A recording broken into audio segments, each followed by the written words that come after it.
Hi guys, welcome back to the channel. Thanks for joining me one more time for another episode of the Politics Podcast.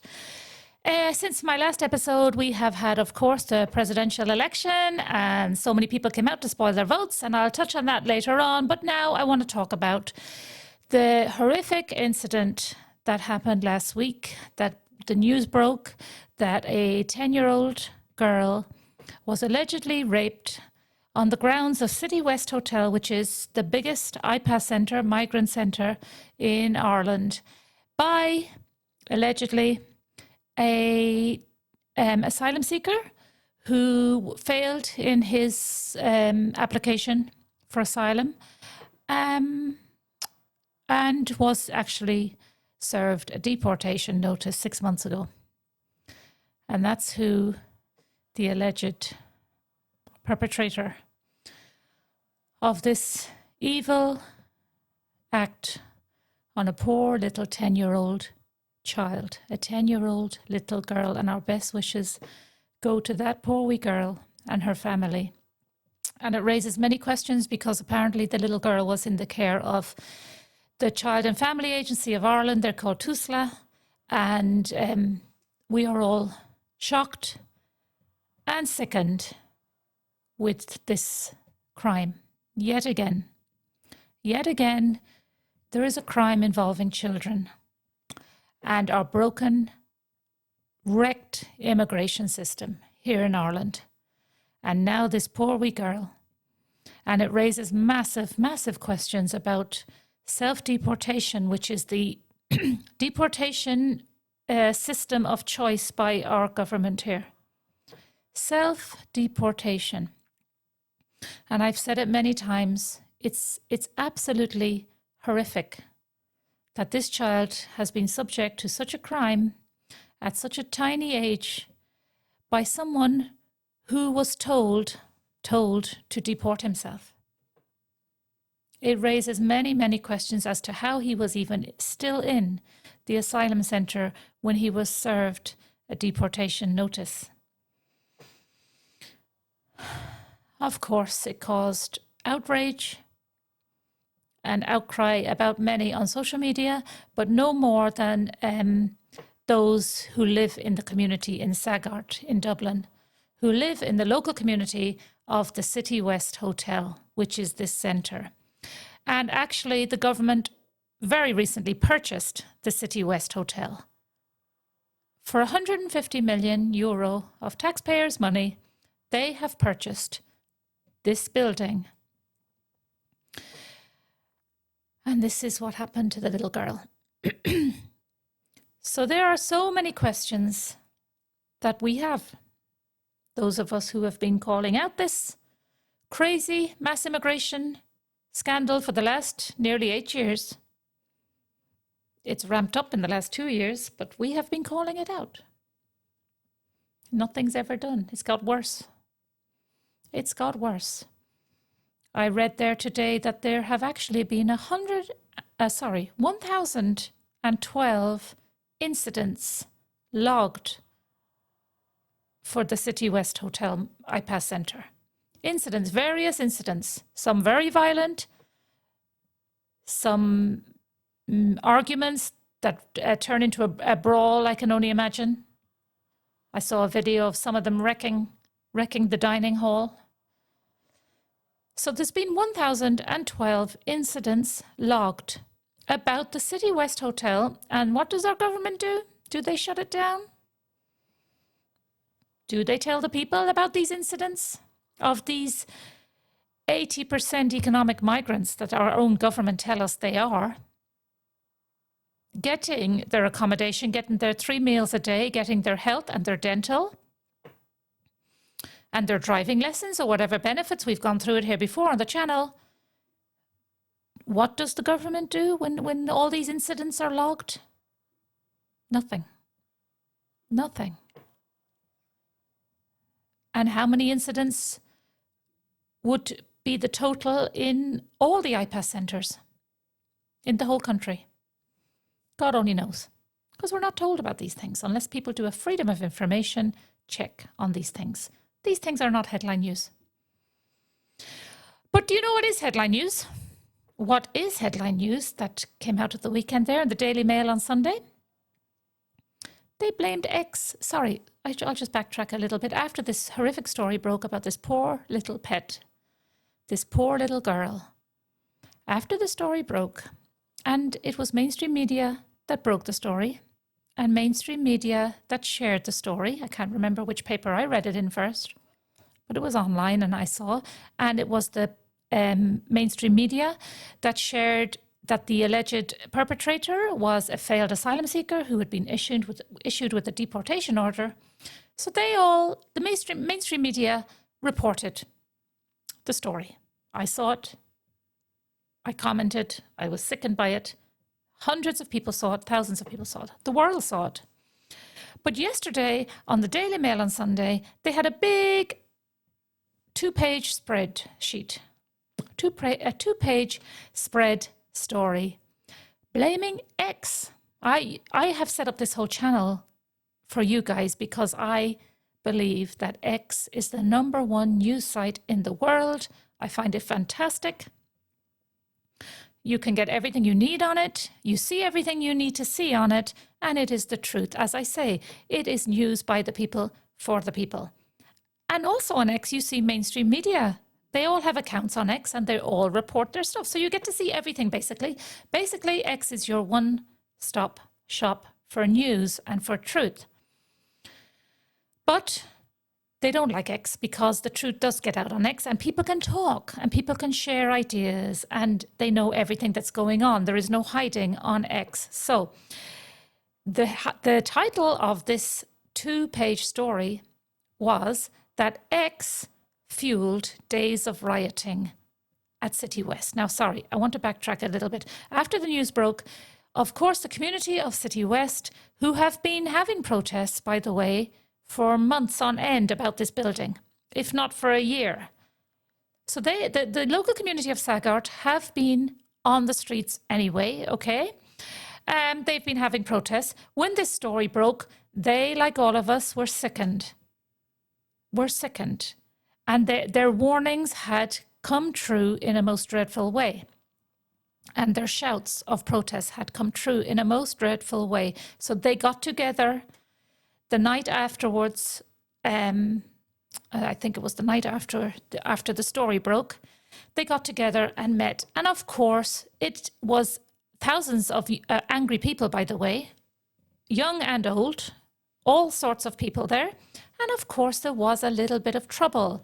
There was a little bit of rioting, and there was a little bit of, or a lot of, things thrown at the guards, and the guards, again, out with the pepper spray and da-da-da. You know, the usual rioting that happens by a handful of people, I would say, by a handful of people. But the rest and the majority of people were there because they were angry, because their voices are being shut down and they're not getting the answers they want. So yesterday, I couldn't believe my eyes when I see this article saying that X is to blame, or rather the users on X, the people on X are to blame for the riots in Citywest.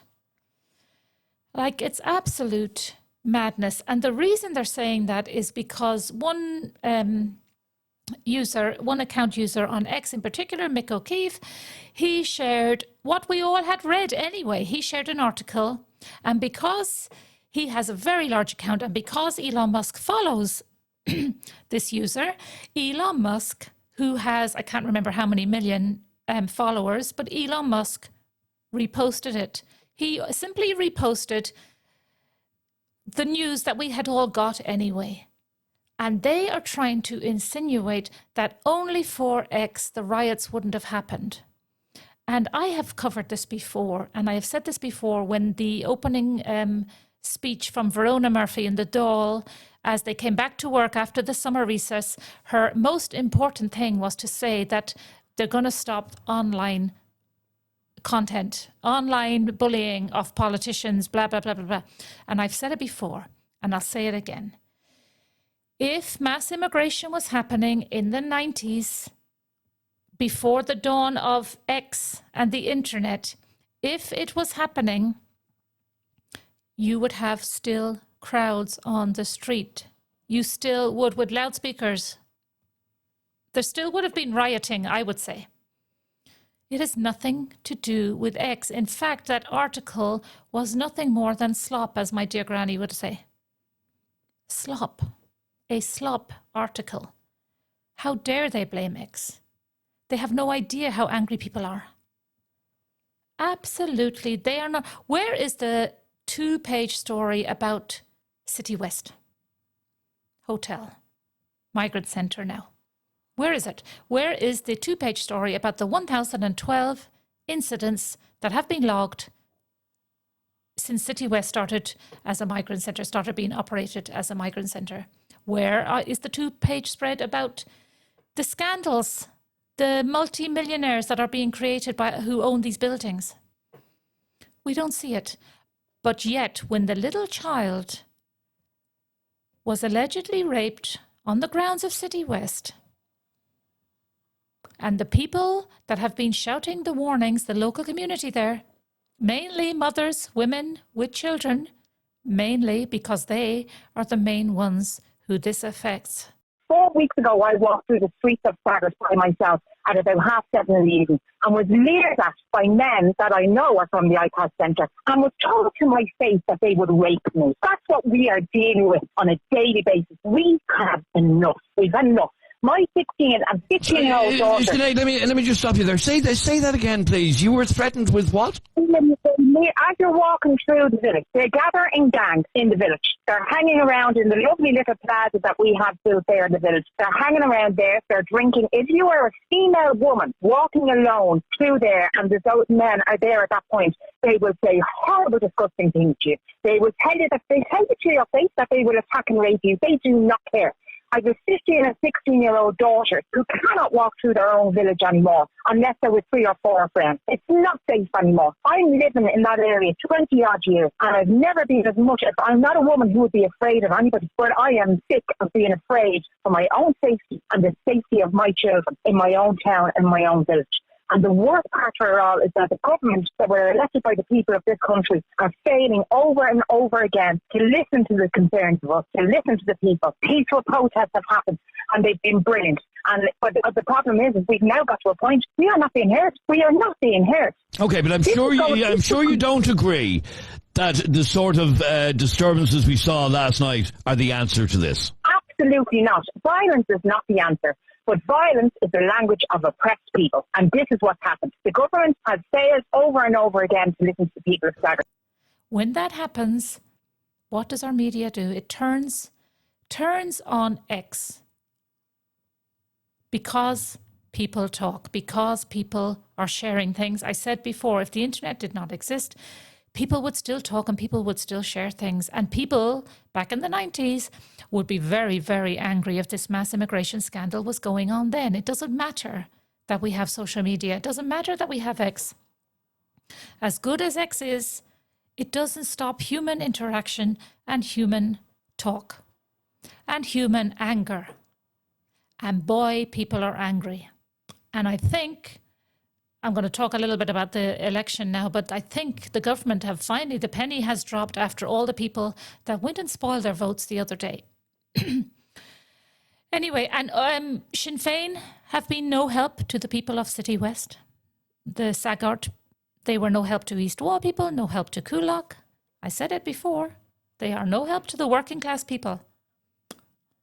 They should be the best help. In fact, a year or so ago, maybe 2 years ago, a Sinn Féin TD came out and said that when there was talk of the hate speech bill coming into Ireland and clamping down on freedom of speech and clamping down on online content again, Sinn Féin had the bright idea of making undocumented migrants, which is illegal migrants, which is all the people that come here, seeking asylum or presenting themselves with no passports and no documentation. Sinn Féin wanted to make them create a protected class within the hate speech bill for these people. So just think about that in light now of what's happened at Citywest. And think about where Sinn Féin are. Zero opposition on this massive issue that is affecting all of us. Sorry. So that's where we are since my last video. The most horrific story broke. And like I said, we wish nothing but well and peace to that poor little girl and her family. And we hope they get justice, and very quickly too, and they get answers, and they get a resolution to the mass immigration scandal that's happening, and that we all get a resolution to it. So that's where Sinn Féin are on it. It's unbelievable what's going on. Unbelievable. And to think that a slop article by supposed journalists was released yesterday blaming X for the riots. We're sick of it. Everybody's sick of it. Everybody knows now. So now I am going to talk about the presidential election that just happened. Turns out, do you remember I was telling you guys about the hashtag that was on X, and it was trending, and there was it was trending for ages, days and days and days, and there was a great momentum behind this hashtag, spoil the vote. Well, 213,000 of us went out and spoiled the vote. And there are some many hilarious pictures that people put up of their spoiled vote, and I'll put a few up here while I'm talking to you guys. But it was absolutely fantastic. I had said before that there was no doubt that it was going to be Catherine Connolly who was going to be the new president, but I also said that it makes no difference to the majority of us who have been awake for a long time, either Michael D. Higgins or Catherine Connolly or Mary Robinson or Mary McAleese. They're all the same. They're all the same to people like us who are awake. All these people are the same. So it makes no odds or no difference to us. But what it does make a difference to is to the government parties, to Fine Gael and Fianna Fáil, who had a dismal outcome to that election. In fact, there's talk now that Micheál Martin, the leader of Fianna Fáil, will have to go, will be either resigned or heaved out, because he made a mess of the election. And I won't rehash it here, but he chose Jim Gavin, and we all know the story of it. And anyway, the Fianna Fáilers are upset. Then the Fianna Fáilers have had enough of Micheál Martin. So it looks like we will be saying adios, Micheál, very, very soon.